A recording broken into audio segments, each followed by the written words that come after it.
ഇന്നിപ്പം പൂനിലാവില്ലെങ്കിലും പൂവിളി ഇല്ലെങ്കിലും ഓർമ്മയിൽ കേട്ട് പരിചയിച്ച ഒരു സമ്പൽ സമൃദ്ധമായ സന്തോഷത്തിൻ്റെതായ ഒരു ഓണത്തിൻ്റെ ഓർമ്മകളൊക്കെയാണ് ഇന്ന് ഒത്തുകൂടിയിരിക്കുന്നത് നമ്മുടെ കുഞ്ഞുങ്ങളോടൊപ്പം. ഇവിടെ എനിക്ക് കിട്ടിയ കർത്തവ്യം ഇവിടെ ആഗതരായിരിക്കുന്ന ഏവർക്കും സ്വാഗതം ആശംസിക്കുക എന്നുള്ളതാണ്.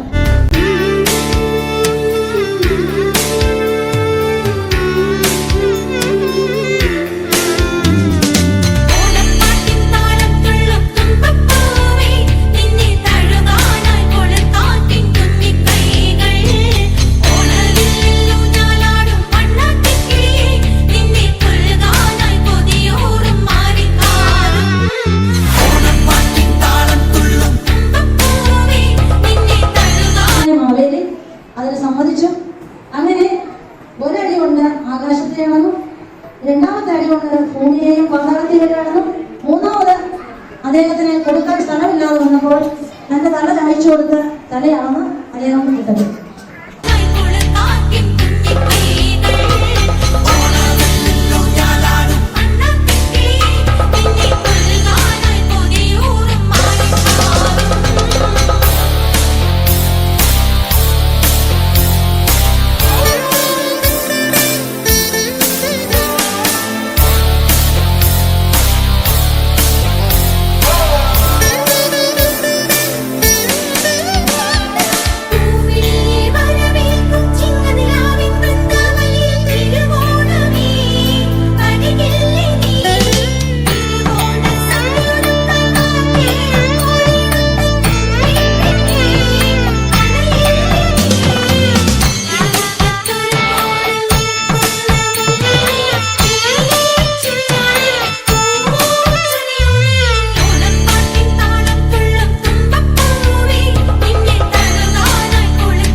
കേരളം ഭരിച്ചിരുന്ന ധർമ്മിഷ്ഠനും ദാനശീലനുമായ ചക്രവർത്തിയായിരുന്നു മഹാബലി. സമൃദ്ധിയും സമാധാനവും നിറഞ്ഞ ഭരണം. പ്രജകളെല്ലാവരും വളരെ സന്തുഷ്ടം.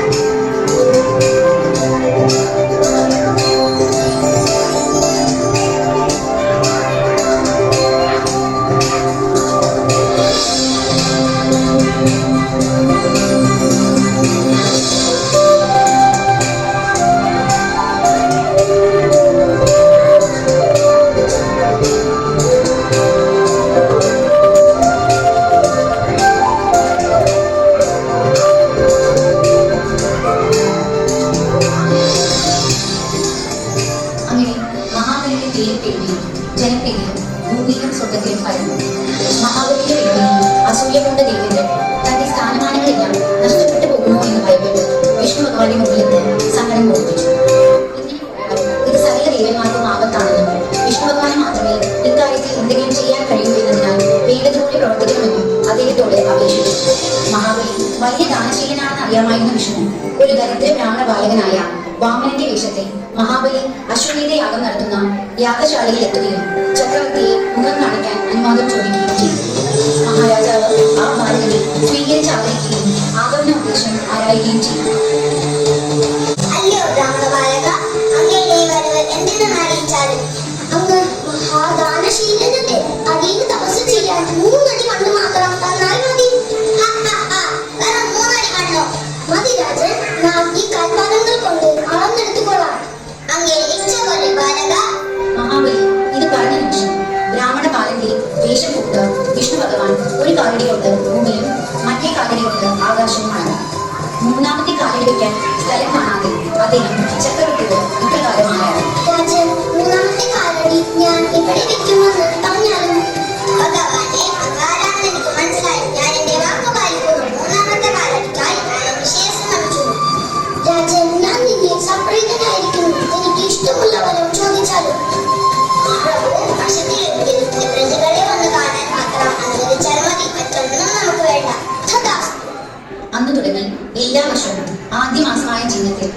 പ്രജയെ സന്ദർശിക്കുവാനുള്ള വരം നൽകിക്കൊണ്ട് വിഷ്ണു ഭഗവാൻ തന്റെ പാദം മഹാബലിയുടെ ശിരസിൽ വെച്ച് അദ്ദേഹത്തെ പാതാളത്തേക്ക് ചവിട്ടിത്തള്ളി.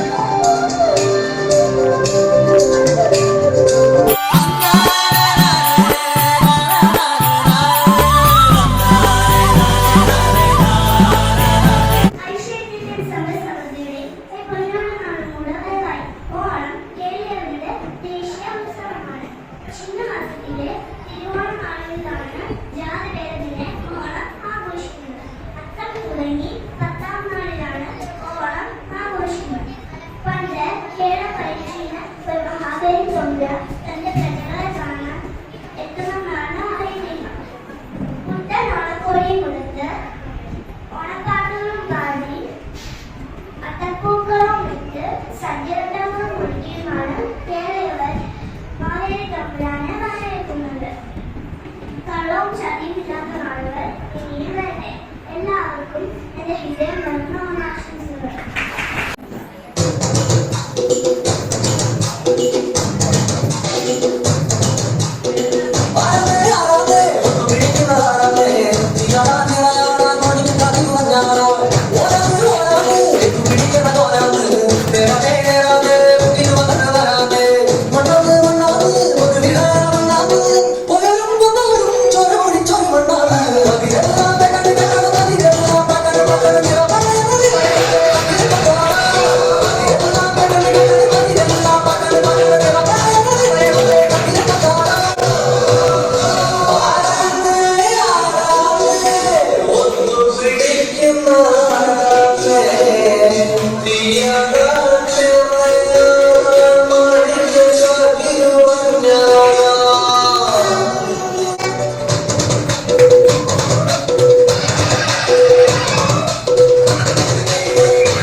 സ്കൂളിന്റെ പ്രഥമ അധ്യാപിക സിസ്റ്റർ നീലയ്ക്ക്, സിസ്റ്റർ ഗ്ലാസിയ, ഞങ്ങളെ ഈ പരിപാടിയിലുള്ള എല്ലാ നിർദ്ദേശങ്ങളും നൽകി ഞങ്ങളെ കൊണ്ടുവന്നത് ഞങ്ങൾ ഒരാളായി ഞങ്ങളെയും നിങ്ങളെയും പ്രാപ്തരാക്കിയ ഞങ്ങളുടെ ഹെഡ്മിസ്ട്രസ് സിസ്റ്റർ ചേതനയ്ക്ക്, സ്കൂളിലെ എന്ത് കാര്യമായാലും ഞങ്ങളുടെ ഒറ്റക്കെട്ടായി നിന്ന് എല്ലാ കാര്യങ്ങളും ചെയ്യുന്ന ഞങ്ങളുടെ പ്രിയ മാതാപിതാക്കൾ, അധ്യാപകർ, സഹാധ്യാപകർ, കൂടാതെ ഈ പരിപാടി ഭംഗിയാക്കി നിന്ന ഞങ്ങളുടെ എല്ലാ കുഞ്ഞുമക്കളും ഹൃദയത്തിന്റെ ഭാഷയിൽ നന്ദി അറിയിക്കുന്നു.